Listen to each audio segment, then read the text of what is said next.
As we lean into the message this morning, we're in a very special season that God has brought us into, where He is turning our attention to the lost. Amen? He is turning our hearts and our attention to the lost and the broken in our world. And as we sense the end times drawing near, and as we see a revival taking place worldwide in countries you would never expect it, we are becoming more aware of God raising us up as an end-time army to spread the gospel in our world. And I hope that you're starting to sense that as well. I'm trusting that the Holy Spirit will stir that in your heart also. Because it doesn't matter how well I preach or how eloquent I sound or how good the message is. Ultimately, the Holy Spirit working in your heart is what's going to result in change in your life and in your world. And we see God working all over the place. I was watching a documentary yesterday of France, and they are seeing unprecedented growth in evangelical churches in France. People are hungry. They are flocking to these churches. They're singing What a Beautiful Name from Hillsong in French, you know. And watching that, you can recognize the tune right away. And they're just pouring out their hearts before Jesus. People in the Netherlands, people in Germany, there is an incredible resurgence in the UK of people coming back to Jesus because they're hungry. In other words, the harvest is ripe. Amen? People are starting to realize their need for God. And there has never been a more exciting time to be alive as the church. There has never been a more, a more ripe season for us as the church in the 21st century to reach people with the gospel, with the truth of God's word, with the love of Jesus. And this is a season we've got to be awake for, right? We've got to be sharp. We've got to be alert. Be careful of falling asleep. Be careful of becoming comfortable. Be careful of becoming calloused in your heart in this season, because God is wanting to raise you up. He's wanting to send you out. He wants to put you in places that you would never normally go to, perhaps, and send you to people that you might not normally gel or mingle with. And He wants us to live out loud. And that's the message of this morning. We looked last week at this fear that we sometimes possess to share the gospel, you know, to talk to people about our faith. And so the church has become silent, I find, over the last few years. And Christians don't know what to say and what's appropriate and what's safe. And just now it might offend somebody, you know, or it might be awkward. And so we've become sort of undercover private Christians. But I believe that's not God's will. And that's, in fact, the enemy's plan is to silence us. Jesus is wanting to raise up a bold, confident church. Not obnoxious, not abrasive, not judgmental, but bold and confident in who we serve and what we possess. As Paul says, I am not ashamed of the gospel, for it is the power of God unto salvation. I'm not going to stay silent. He says, I'm not going to back down. I'm going to preach this gospel because I know the power that I possess. I know what it does to people. And this is something that I believe God is wanting to stir in you and me, and to break through the barrier of the fear of man, to break through the barrier of social, you know, ostracization, whatever, to break through that fear of maybe my friends won't like me anymore, maybe I won't be accepted anymore, or it might cost me the business deal or whatever, if I speak up about my faith. And all of us sense that urgency in us when we think of family, especially close family and loved ones and friends that we know don't know Jesus. We sense that urgency in them, and we desire that they would know God, that somehow they would meet Jesus. And perhaps you've been praying for your family, and you should do that. You should pray for them. But I also sense that God is not only asking us to pray for our friends and family and colleagues who don't know Jesus, but to send us to them, to ask God for the opportunity to send us and to use us to bring the love of God and the gospel message to these people. And I realize that sometimes we feel inadequate, we feel unprepared, we feel, I don't know what to say, I don't have the words. And so I want to start today by looking at how our lives in a practical way indirectly preach the gospel. And then next week we'll look at how we can directly share the gospel with people, how to share a gospel message with somebody, or how to share the love of Jesus with somebody. But this morning I want to look at how our lives indirectly do that, because regardless of what you preach and what you say, even here on a Sunday morning, your life will always preach louder than your words. Regardless of how bold I am as a Christian, your life, my life, will always preach louder than my words. The way that I live, where I go, my habits, what I say, the way that I behave, the things that I do, those things will always preach louder than my words. And so the way that Jesus has sent us out into this world is not only for us to be verbal about our faith. We don't want to be silent, but we're not only meant to be verbal about what we believe and our love for Jesus, but our lives should follow suit. Amen?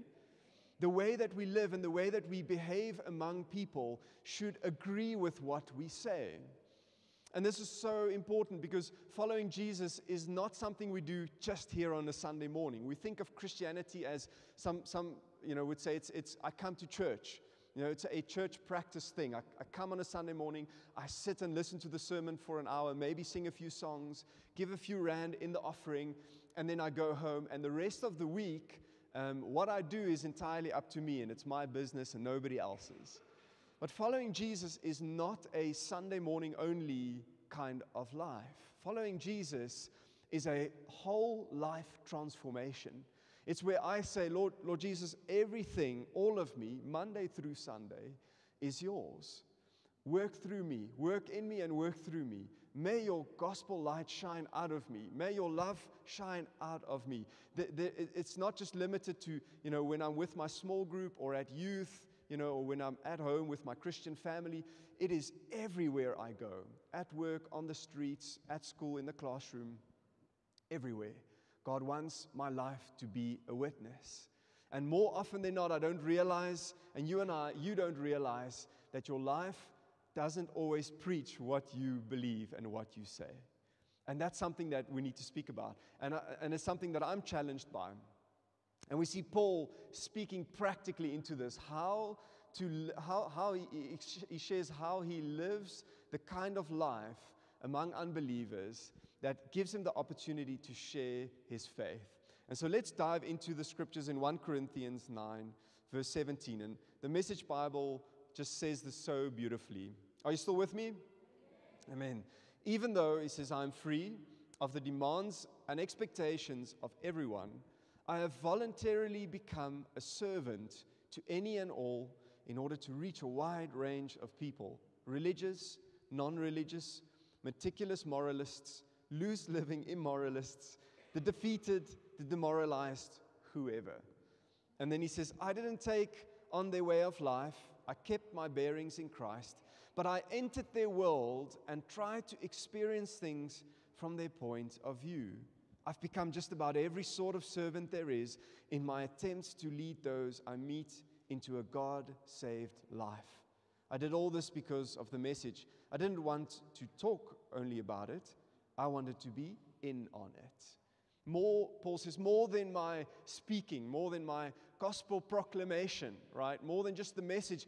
He says, I wanted to share in its blessings, he says. You know what a blessing it is when you get the opportunity to share the love of Jesus with an unbeliever and lead them to Christ. Nothing can quite impact you like that. But it doesn't always just happen immediately. Sometimes it takes years, and sometimes it's building relationships. Sometimes it's a lot more living and living the right way than it is about preaching and saying stuff. So often our lives carry the greatest witness, and that's what Paul echoes so beautifully here. And Francis of Assisi said once, he said, preach the gospel and if necessary, use words. Preach the gospel and if necessary, use words. And he didn't say the gospel can be communicated without words only. No, he was emphasizing the fact that your lifestyle, your choices, your habits, your decisions, where you go, how you treat people, how you handle money, how you raise your children, every single part of your life, the unspoken parts, are preaching the gospel or not. And that's why we need to examine our lives, why we need to examine our hearts daily. and realize that what am I conveying to the people around me? What kind of picture do I send out? And do people actually see Jesus in me? And am I making the world a different and a better place? Is my workplace better because I'm there? Is my friendship circle and my sports group and my classroom a better place because Jesus has placed me there? Jesus so wisely uses the analogies of salt and light when he describes our witness in the world. He says salt is a flavor additive, you know. When food is served on the table, there is almost always a pot of salt. And don't we love salt, right? You can't go without it. It's just so important in food. You add flavor. You add something special. You're adding value to the world that you live in by the way that you live, by the saltiness that you possess. You, as a beacon of light in the world, light is meant to expose darkness. Light is meant to drive out darkness. The Bible says, have nothing to do with the deeds of darkness, instead expose them, right? Be careful with Halloween coming up, what you tolerate and what you get involved in and what you allow. It's the biggest load of garbage, right? Let's just be honest. Now, we're not going to beat down on people who do Halloween, but we got to be careful, right? What kind of message does my life send, right? And so Paul says, I've endeavored to live this kind of life, right? That I'm not just sharing the message, I'm not just talking about. He says, I want to be in on it. I want to share the blessings that are a part of it. We want to be salt and light. And the other thing about salt is that it must leave the salt shaker for it to be effective. You know, you don't look at the salt shaker and go, by osmosis, it will land on my food tonight. No. You're going to pick it up and put it on your steak or whatever you're going to have because it needs to leave the shaker, right? Otherwise, it's meaningless. In the same way, God didn't plan for us to have an isolated, He could have just dumped us all in Australia and said, all the Christians fly to Australia. That's where you're going to live. You know, it's hot as hell there, but don't worry, heaven is coming. You're going to have a great time one day. And isolated us from the rest of the world. Put us in our own little country. We could call it Christian land or whatever. You know, we could have our own laws and our own government and be isolated from the deep, evil, dark world, right? That's what he could have done. But very intentionally, Jesus didn't put us in an Amish village or in a separate country. He put us in the world because salt must leave the shaker in order for it to have an impact, in order for it to add value, in order for it to transform the community that is broken and lost and dark and without hope. You must leave the shaker. So Paul says, I've gone into the world, and to take the first line there, he says, I have voluntarily become a servant to any and all. Notice he didn't say there, I have voluntarily become the preacher of the community, because he could have said that. He didn't get up and write and say, I voluntarily come to offer my services to, lead the church and do weddings and funerals, and whenever you need me, I'm here, or visit the sick in hospital. I voluntarily come to waarmerk, julle ID copies and al daai goeders, right? All the admin. He didn't offer him, he says, I've voluntarily made myself a what? Say it with me, a servant to any and all. Whoa, Paul, that's a broad category right there, any and all. Hold on, right? Surely you meant just the Jews. Surely you meant your religious community. They deserve that. No. He says to the Jews and the Greeks, those under the law, those not so much under the law. He had become a servant. Because serving and service to people is the most practical and the most accurate representation of Jesus to the world. When you serve, you are becoming more and more like Jesus. He says, I just went around trying to find opportunities to add flavor, to add some kindness, to show some love, to show some generosity. I remember when we did our orientation for Lesotho in 2022, a team from Riversdale, we went up, and one of the things they encourage you to do when you go there is to serve the local people. So you don't want to rush in and just, introduce yourself and then say, hey, can I talk to you about Jesus? You went in and you said, hi, how are you? And you ask out about their life, and then you start by serving them in some practical way. So if it was, doing washing in the river, which is what they do there, or whether it's digging a hole, so that they can build a fence around their kraal, or whatever that case may be. You looked for opportunities. At one point, we struggled because the people were, they work hard, and we struggled to find something to do. So we just prayed, me and the group I was with, we said, give us an opportunity to serve these people, because you don't want to just rush in and share the gospel. And it started to pour with rain, and this one lady rushed outside her hut to bring her washing inside. We're like, there's the opportunity. And we went and we helped take down her washing, simple little things like that. And that gave us the opportunity. She welcomed us into her home, and we got to share the gospel with her. But it starts with serving people.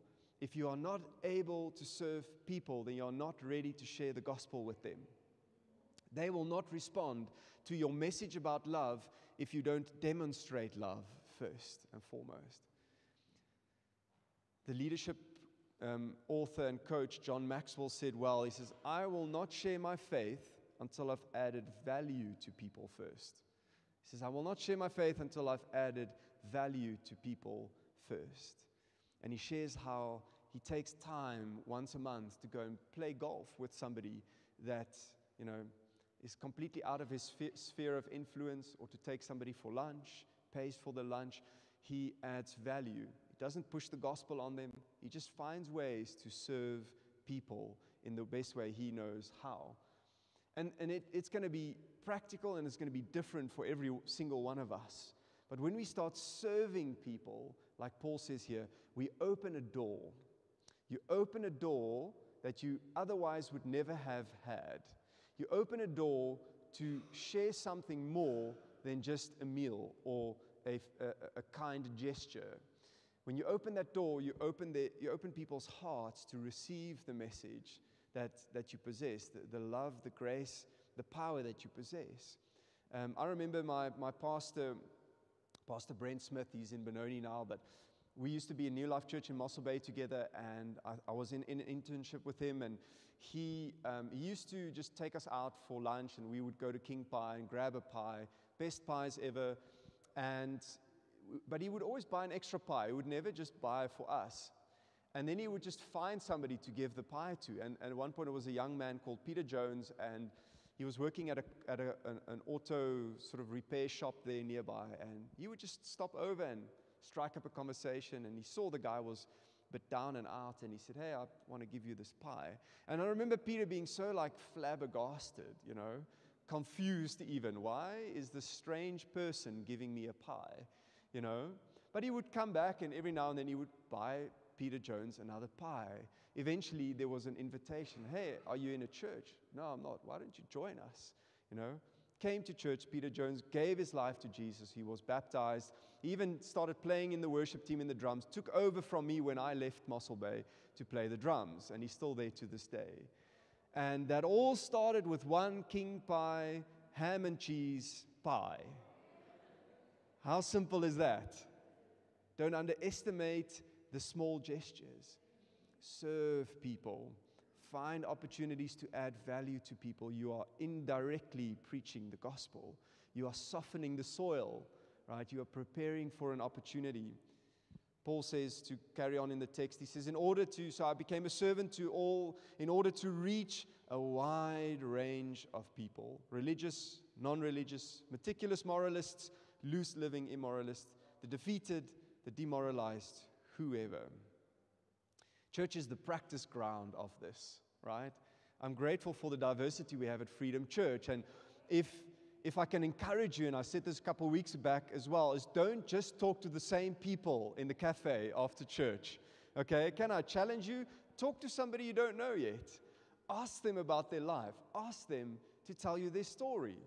And build relationships with people that you don't normally speak to, who don't look like you, don't go to the same school as you, or don't work in the same business, or aren't in the same small group. Strike up a conversation, but cross those barriers, cross those boundaries, because you will find yourself being able to do that more easily out in the world if you can do it in church. If you can't do it in church, it's going to be much harder out in the world. But Paul says, I just went to serve anybody and everybody, those who seemed to deserve it and those who definitely didn't. He just went. And this, I think, is where, as South Africans, we really need to grow, right? Is to break out of our little ethnic boxes that we put ourselves in. And I like rattling cages in church. I like rattling your comfort zones a little bit because I believe that's Jesus' heart. That's not just my little pet peeve. That's his heart. He wants us to break through ethnic boundaries and through socio-economic boundaries. He wants us to reach people we would never normally go to. I remember a couple of years ago, we had this street outreach in Riversdale, and we would go to the people that we sort of naturally felt drawn to, and we would talk to people we would comfortably talk to or who understood our language, which was fine. But at one point, I sensed the Lord drag us to a group of Rastafarians. And they were very outspoken, very clearly Rastafarians. And there was this haze of like this white cloud around them. I'm not sure why that was, but I'm sure it wasn't the glory cloud, but really don't know what was going on there. But we felt really strong, me and another guy, and we went to speak to them. And it was hard because they have their belief systems, they have their Bible. In fact, when this is about a group of 7 guys, when their leader saw that we were talking to them and we had Bibles, he came along and he just sort of came to very abruptly interrupt the conversations. He was not going to let anybody steal his disciples, and it is a cult. And it became like this sort of, they wanted to argue this way and that way, and then at some point I said to the guys, look, we didn't come to have an argument. We didn't come to win something or to show that we're right about anything. I just said, we just felt led to come to you, and can we pray for you? And very rarely will anybody say to you, no, don't pray for me, right? Maybe an atheist who's very sort of staunch. But we said, can we pray for you? And they sort of fell silent, and then that sort of diffused the situation, and it was almost like the smoke lifted, and we could all see clearly. But and they're like, yeah. And so I said, oh, let's hold hands, which was weird at first, but we all held hands, and we prayed, and the presence of God just filled the space, and the peace of God filled the space. And I realized in that moment that it doesn't matter what ethnic background, as Paul says, non-religious, religious, meticulous, moralist, immoralist, everybody is touched by the presence of God. No ethnic boundary, no socioeconomic boundary, nothing can keep that away, the presence of God. And we just got to pray with them, and then we went on our way. But this is so important for us to realize that God has called you to more than your friendship group. God has called you more than your clique on a Friday night or whatever. He's called you to more than just the same old people. Talk to people you don't know. Strike up conversations with strangers and watch what God does. And in fact, go to the people that you feel are least deserving of hearing the gospel. And let your life shine in that way. Going on in Paul's passage, he says, I didn't take on their way of life. I kept my bearings in Christ. And this is vital. This is so important. We realize that the world is watching us. The world is watching us. And so as much as he became a servant to everybody, he didn't allow the influence of sinfulness in the world to drag him down. Because people will do that. They will try to drag you down to their level, right? If they're all having lots of beers and they're all going to get drunk, you're going to be the one that's going to say, listen, I'm going to have one beer and then I'm done. They will try to drag you down. I can promise you that. And that's where you got to stick to your guns and just politely say no. Just stay true to who you are, because when you're in the world will try to drag you down. But if you stay standing, if you stay strong, the light that you emit may even make them uncomfortable, right? The saltiness that you add to that space may send a sense of conviction, gentle conviction, which is a good thing. And so Paul says, I didn't allow it. I kept my bearings in Christ. And so it's important that we're in the world, but not of the world. I remember in 2004 when I went to work in the Netherlands, there was a group of, we were 9 guys, shared a home, and every day we would go to work at a plant factory. And so we really got sort of a lot of time to get to know each other. And I thought I was the only Christian in the group until I met another very confident young guy. And he was also a proclaimed Christian. And we even attended a service once together at a very traditional church. And so I thought, great, I'm not alone, right? There are other believers here, right? So I was really glad, and I could talk to him about the things that bothered me. We could relate. But it didn't take long until this young guy's lifestyle and the way that he spoke and the way that he treated the other guys in the house began to contradict what he said he believed. And sadly, soon enough, his life began to preach louder than his message.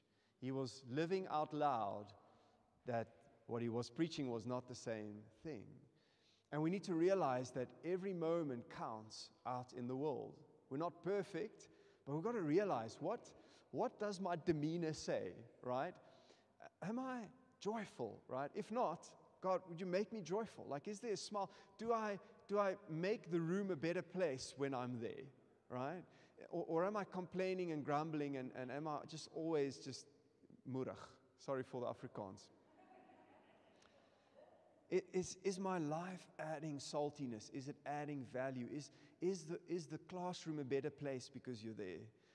I know this is challenging, but you've got to think about that because your life preaches. And what you do and where you go and how you live and what you entertain on your phone and the kind of language that you use, does it speak of the life change that Jesus has brought about in your life? Are you a testament? Are you a witness by the way that you live? Paul also said this in Philippians 2. He said, do everything without complaining and arguing. Somebody say amen. And so that no one can criticize you. Live clean, innocent lives as children of God, shining like bright lights in a world full of crooked and perverse people. Got to think about the way that I live. Got to think about my lifestyle. Got to think about my choices. Got to think about the way that I behave in traffic, for goodness sake. The way that I drive. Come on. Because I'm setting an example. You're setting an example. You're showing to the world who you really are, and that whether or not you know it, what you believe, right, and the gospel that you proclaim to believe, right, if it's showing to the world in a very real and a very practical way.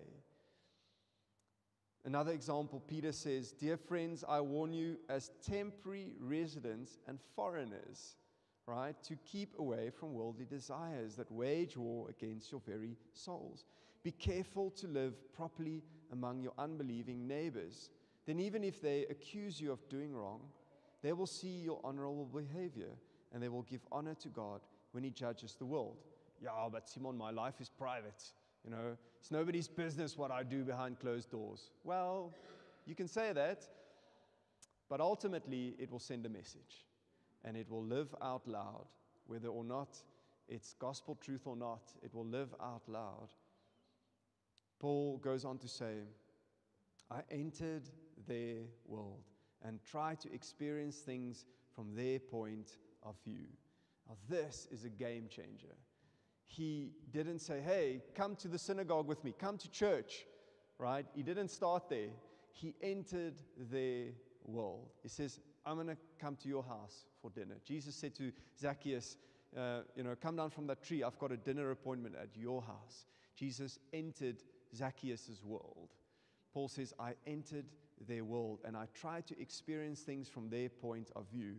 We're not here to go and from a high and lofty position say, oh, you should be in church, come to church. Why are you not in church? You know, you should know Jesus. Why are you not a Christian? We come and we step down from what we know we are citizens of heaven, but we step down into the world as Jesus did, and we see how we can add value there where people are. We can serve where people are, and we can learn to experience things from their point of view. I'll never forget a guy who he had a terrible thing happen to him. He was from the UK, and he was working in Mossel Bay, and a family in town had given him place to stay, and he'd grown really close to this family, and he would often drive the kids to and from school and to sports and that, because he was, just so part of the family. And the one day, he wasn't paying attention. The kids drew his attention away, and he didn't realize the car drifted off the road as he did that, and lost control of the car, and the car rolled, was in a bad accident, and the oldest kid survived. He was okay, but the youngest boy of 2, I think, passed away in that accident. And he just couldn't. He had so much difficulty to deal, with this death and what had happened to this family, because he was the driver. You can imagine the guilt and the weight of that, And I would see him from time to time. We would go cycling together here and there, and I knew he wasn't a Christian, and he had a hard time processing this grief, even though the family, the parents, had forgiven him. They had held nothing against him. They realized it was an accident. It wasn't his fault. And the one day he just said to me, "Look, I don't know. I'm so hopeless. I don't know what to do." And we had him over for dinner, and I took him back home, and I got the opportunity to enter his world, and I got the opportunity to share the love and the hope of Jesus with him. I don't know whether he accepted Christ. He was reluctant, but he went back to the UK, and I trust that God touched him. But the opportunity was there. But I had to enter his world. I had to see things from his point of view. I had to experience the suffering and the pain that he was going through. You see, that's what God is wanting to do with us as a church, is to move us into spaces and places and with people that we would normally never go to serve them, to love them, to open a door that way, to show kindness, to break out of our little comfort zones and our Christian bubbles. Amen? And that's where the deep work of the gospel, that's where the power of God is able to work. Paul says, I didn't just want to talk about it. I wanted to be in on it. I want you to be in on it, he says. I want you to be part of sharing the blessings that come from preaching the gospel, but first, making that connection. That our lives live out loud, first and foremost, before we preach.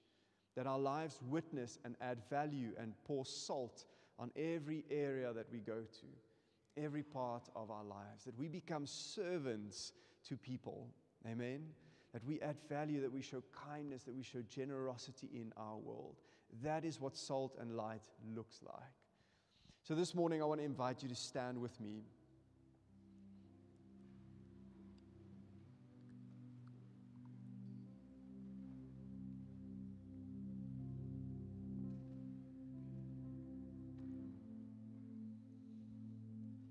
And we're just going to pray together as we close. We're just going to trust God for a moment to search our hearts. And so where you are, would you just take a moment and put your hand on your heart where you're standing?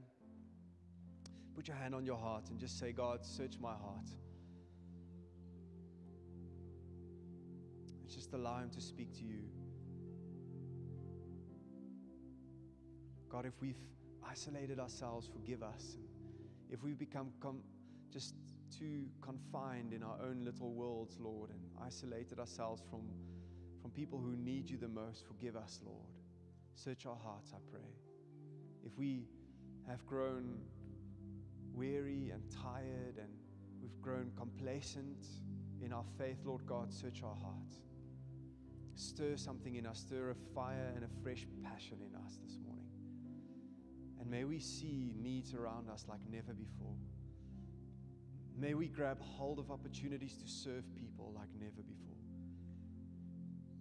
We commit ourselves right now, Lord, as your church, as an end-time army to spread the love, the kindness, the generosity, the goodness of Jesus in our world. May our lives live out loud what we believe and what we preach on a Sunday. I thank you, Lord Jesus, that you stir a boldness in us and that all fear of man would be broken in our lives. That you would stir a courage in us and give us the wisdom that we need to speak to people, to love people. I pray, God, that your love would be the defining factor in our hearts, Lord. That your love in us for people would soften us, would break our hearts with compassion for the lost. Lord, let your love flow through us and may it drive out all fear. Thank you, Lord Jesus. And I want us to pray a bold prayer. It's a dangerous prayer. We prayed it last week as well, and I got some responses after some people prayed this prayer, and they saw God do incredible things. So if you can move to the last slide. And if you're ready to pray this dangerous prayer with me, then we're going to pray this out loud. But if you don't feel like praying it yet, don't pray it, okay? Because God has a way of answering this prayer. So let's pray this together. And if you are ready for God to do something in your world, pray this with me. Lord God, give me an opportunity to be a witness this week. Make me bold for you and equip me with power from the Holy Spirit. In Jesus' name, amen, amen, amen. May God send us out, and may our communities, our classrooms, our workplaces, our families, our homes be better places because of that.